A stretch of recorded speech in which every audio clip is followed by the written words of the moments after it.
Hello students, how are you. आशा करता हूँ कि ये चैप्टर आपने पिछला टॉपिक रिवाइज किया होगा।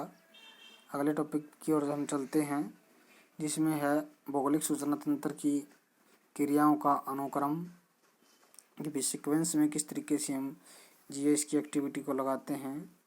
तो वो सूचना तंत्र की जो क्रियाएं हैं इस प्रकार संपन्न होती हैं कि इसमें एक तो स्पेशियल डाटा इनपुट मैंने आपको बताया था, स्थानिक आंकड़ों का निवेश करना होता है, गुणन्यास की प्रविष्टि भी करनी होती है, आंकड़ों का सत्यापन और संपादन भी करना होता है, स्थानिक और गुण न्यास आंकड़ों की संकल्पना जो है वो देखनी होती है, स्थानिक विश्लेषण करना होता है। तो इस तरीके से स्थानिक विश्लेषण भी बहुत महत्वपूर्ण हो जाता है। तो निवेश की अगर बात करें तो स्रोतों का जो निवेश है विभिन्न वर्गों में रखा जाता है। एक तो आंकड़ों की आपूर्तिदाता के अंक आंकड़ा समुच्चय का अधिग्रहण, इन कितने अंकीय आंकड़ों में सरकारी और गैर सरकारी संस्थाओं के लिए इन आंकड़ों का संग्रहण आवश्यक नहीं होता, तो परंतु इन आंकड़ों की जो सुसंगतता है उसको निश्चित करना जरूरी है। तो ध्यान देना बहुत सारी जो विशेषताएं हैं, जैसे आंकड़ों की मापनी कैसी होनी चाहिए, भौगोलिक संदर्भ प्रणाली कैसी होनी चाहिए, प्रयोग में लाई गई आंकड़ा संग्रहण की तकनीक के निर्देशन सामग्री कैसी होनी चाहिए, एकत्रित आंकड़ों का गुणवत्ता कैसी होनी चाहिए।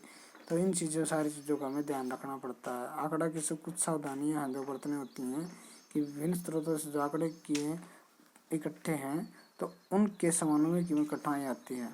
अंतर जिला और अंतर्राज्यीय जिला स्तर पर आंकड़े इकट्ठे करने में काफ़ी समस्याओं की जो है वो सामना करना पड़ता है। तो जीआईएस स्थानिक किया जाता है इनको आंकड़ों का विश्लेषण, और इस अवस्था में स्रोत की जो कोडिंग है वो संरचनात्मक करने वाली प्रणाली या भौगोलिक सूचना तंत्र की जाने वाली प्रणालियों का जो परिवर्तन है वो महत्वपूर्ण है।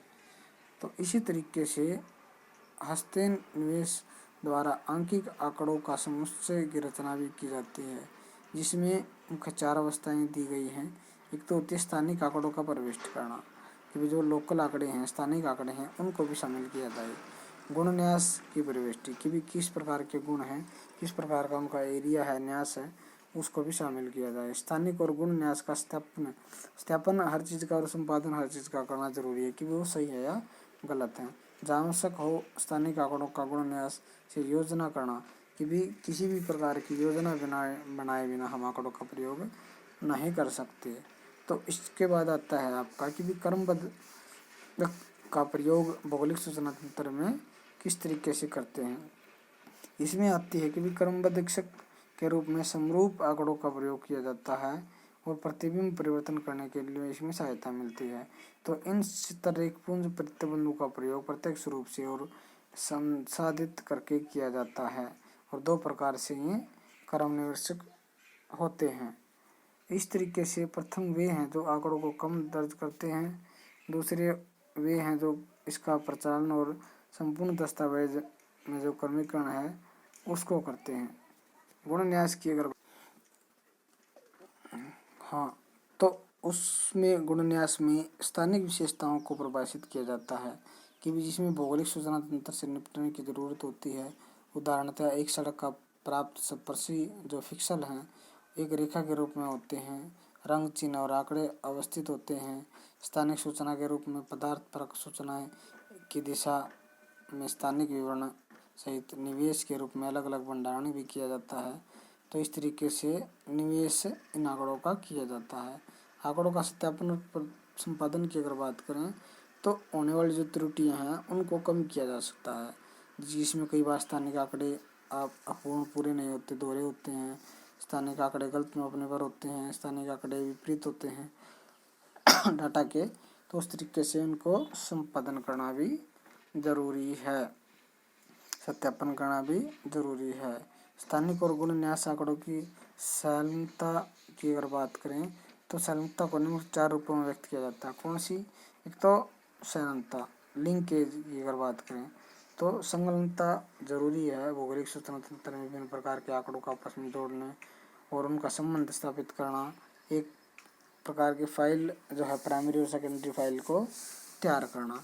उसके बाद आता है सम्मेलन करना, यथार्थ सम्मेलन, कि भी किस तरीके से नगर की सूचना है दूसरी फाइल और उन इलेक्शनों के संबंध में सूचना इकट्ठी की जाती है तो आसानी से एक सूचना को दूसरी सूचना से हम जोड़ सकते हैं और दोनों को जोड़कर किसी अन्य फाइल में डाल दिया जा सकता है। तो पदानुक्रमण सम्मेलन की अगर बात करें तो अधिक विस्तारपूर्ण परंतु इकट्ठा किया जाता है बड़े पैमाने पर। उदाहरण के लिए विस्तृत क्षेत्र पर जब भूमि उपयोग के संबंधित आंकड़े हैं और स्थानांतरण संबंधित आंकड़े हैं तो कभी कभार इनको एकत्रित किया जाता है और अपेक्षाकृत बड़े और छोटे क्षेत्रों में ये होते हैं। तो सम्मिलित न हो जाएं आपस में तब इन्हें यथार्थपूर्ण सम्मिलित किए जाते हैं। अस्पष्ट सम्मेलन की अगर बात करें तो कई बार ऐसा होता है कि भाई छोटे क्षेत्रों की जो सीमाएं हैं बड़े क्षेत्रों की सीमाओं से मेल नहीं खाती, तो उस तरीके से जो अस्पष्ट सीमाएं हैं वो मृदा निर्धारित करने के लिए अलग अलग डाटा कलेक्टिंग में सहायता करते हैं। तो इस तरीके से किसी भी क्षेत्र की जो अलग अलग आंकड़े हैं जो एक दूसरे से मेल नहीं खाते तो उनको हमें क्या करना पड़ता है, अलग अलग रखना पड़ता है। पिछले जो सम्मेलन आंकड़े थे तो उनमें क्या है, जो मैचिंग है एक क्षेत्र के दूसरे क्षेत्र के जो काफ़ी ज़्यादा मैच अगर करते हैं तो उसको हम एक फाइल में रख सकते हैं। स्थानिक विश्लेषण की अगर बात करें तो भौगोलिक सूचना तंत्र बहुत अच्छे तरीके से स्थानिक विश्लेषण कर सकता है कि भी GIS के माध्यम से हमें एक स्थान का जो विश्लेषण करने में काफ़ी ज़्यादा सहायता मिलती है। सारी चीज़ों का जो सूचना आधार है वो स्थानिक तथा गैर स्थानिक गुणों का प्रयोग करती हैं। तो इस तरीके से विषय की प्रक्रियाओं का अध्ययन सुगम हो जाता है और भौगोलिक विश्लेषण का मुख्य उद्देश्य आंकड़ों के उपयोग और सूचनाओं में बदलकर उनका प्रयोग करना होता है। तो इस तरीके से निम्नलिखित ऑपरेशनों को शामिल किया जाता है इसके अंदर। एक तो होती है बफर विश्लेषण बड़े पैमाने पर, उसके बाद अधिक विश्लेषण, परिपथ विश्लेषण और अंकीय भूभाग मॉडल। तो इन चीज़ों का हम इसमें क्या करते हैं, प्रयोग करते हैं। एक तो होता है बफर जोन की अगर हम बात करें तो एक बिंदु रेखा अथवा क्षेत्र लक्षण के साथ किसी निश्चित दूरी पर बफर किया जाता है, जिसमें विश्वविद्यालय है, कॉलेज है, अस्पताल है, सारी चीज़ें एक स्थान पर हमें देखने को मिलती हैं। उसके बाद होती है अधिचित्रण प्रचालन। अधिचित्रण में क्या होता है कि प्रचलन मानचित्रों में बहुगुणी स्तरों का समन्वय होता है। इस तरीके से स्तरों का जो अधिचित्रण करके एक नया मानचित्र तैयार करने में भी हमें सहायता मिलती है। तो सभी प्रकार के जो चित्र हैं अलग अलग प्रकार से हमें उनकी प्रयोग करने में सहायता मिलती है। तो इस तरीके से अगर देखा जाए तो ये सारी चीज़ें एक महत्वपूर्ण आंकड़ा निर्देशित करती हैं और बिना किसी जो संकल्पना के, हम बिना किसी हाइपोथेसिस के, बिना किसी जो है इसके बफर जोन के निर्धारण नहीं कर सकते, आंकड़ों का विश्लेषण नहीं कर सकते। तो धरातलीय सूचना तंत्र की अगर बात करें तो देश और काल की संकल्पना अलग अलग है कि भी किस देश में किस टाइम पीरियड में किस प्रकार की सूचनाएं हमें इकाइयों में वृद्धि करती हैं, विखंडन करती हैं, एक जैसे गुण निश्चित करती हैं, भौगोलिक विविधताओं का स्थापन करती हैं, भौगोलिक क्षेत्र में धरातलीय तथ्यों को आंकड़ों का आधार तैयार करके अपेक्षित जानकारी उपलब्ध कराती हैं।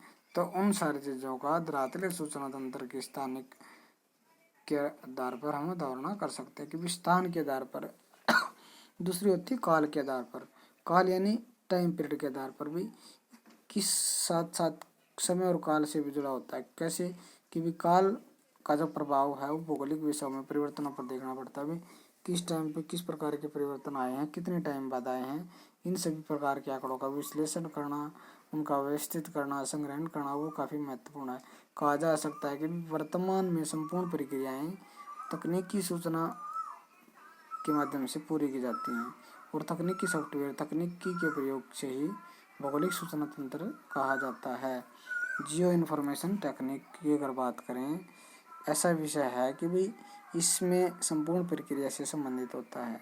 इसमें भूसंरचना है, तकनीकी भी इसको कह सकते हैं, एक नया विषय है। इसके अंतर्गत आंकड़ों का संग्रहण किया जाता है, वर्गीकरण किया जाता है, विश्लेषण किया जाता है। इन सभी प्रकार के आंकड़ों को पूर्ण रूप से एक समस्त आंकड़ों में तैयार किए जाते हैं। शॉर्ट फॉर्म में इसको हम तैयार नहीं कर सकते।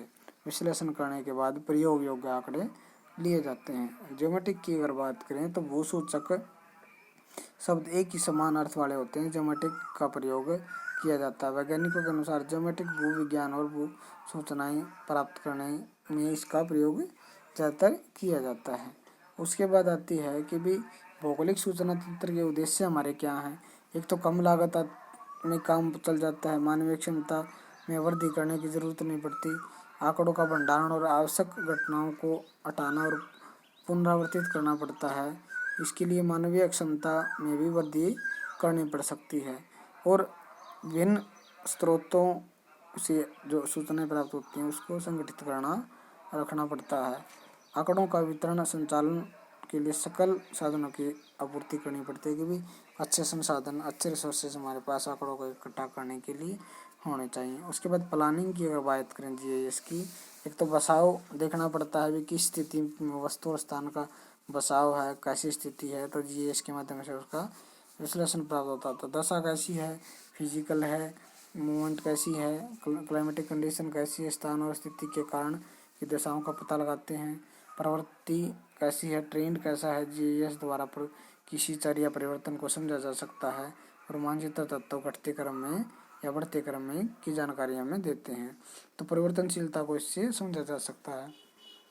उसके बाद आते हैं प्रतिरूपों का संबंध कि भी कौन कौन से पैटर्न है और आपस में जो कौन कौन से जो प्रतिरूप हैं, मॉडल हैं, स्ट्रक्चर हैं, उनको आपस में क्या संबंध है वो भी हमें पता चलता है। मॉडलिंग की अगर बात करें तो मॉडल का महत्व निष्कर्ष निकालने के लिए, आंकड़ों का विश्लेषण करने के लिए, मॉडल आंकड़ों के कोलाहल को कम करने के लिए वर्तमान में उच्च क्षमता वाले कंप्यूटर द्वारा विश्लेषण का कार्य किया जाता है। तो इसे हम क्या करते हैं, मॉडलिंग कहते हैं।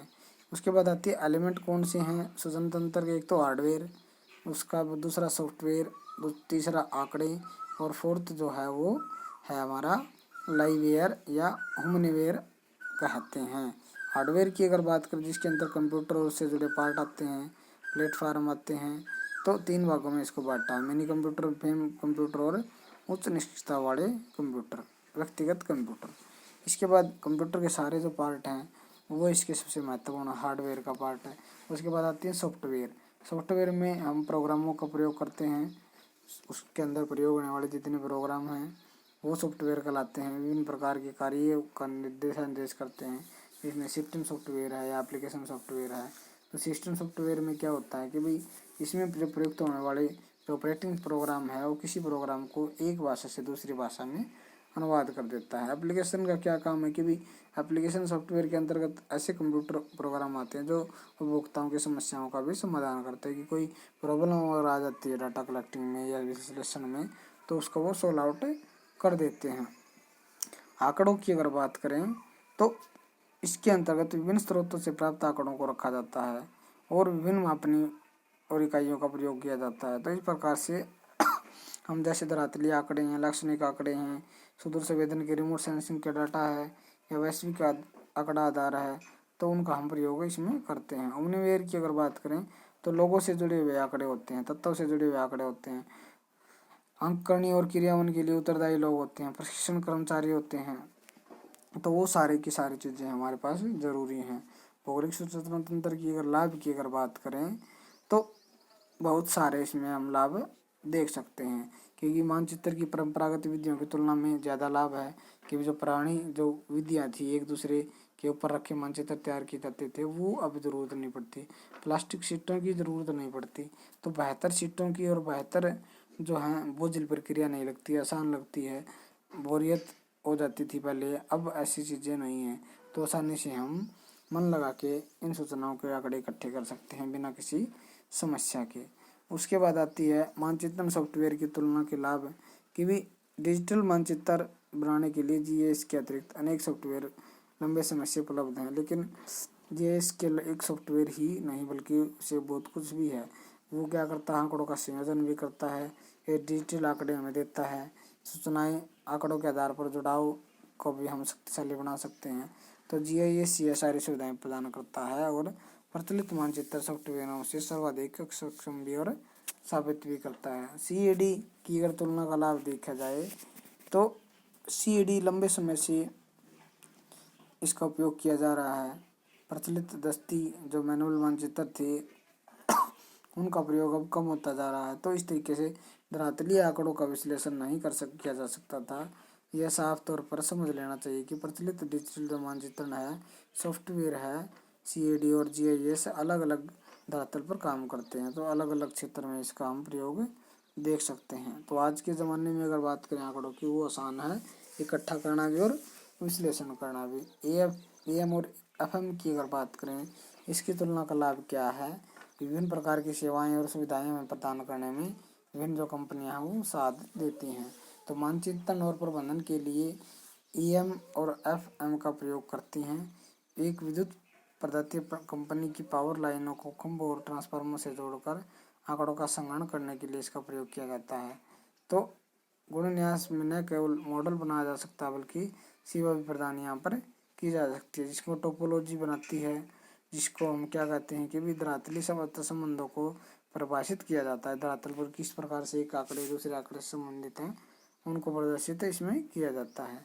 पाँचवा है कि पॉइंट की अगर बात करें तो परंपरागत DBMS की तुलना का लाभ कैसे मिलता है? एडवांटेज ऑफ ओवर जो है कॉन्टिनेंटल जो आंकड़े हैं उनके तकनीकी और संख्यीय आंकड़ों का विश्लेषण किया जाता है।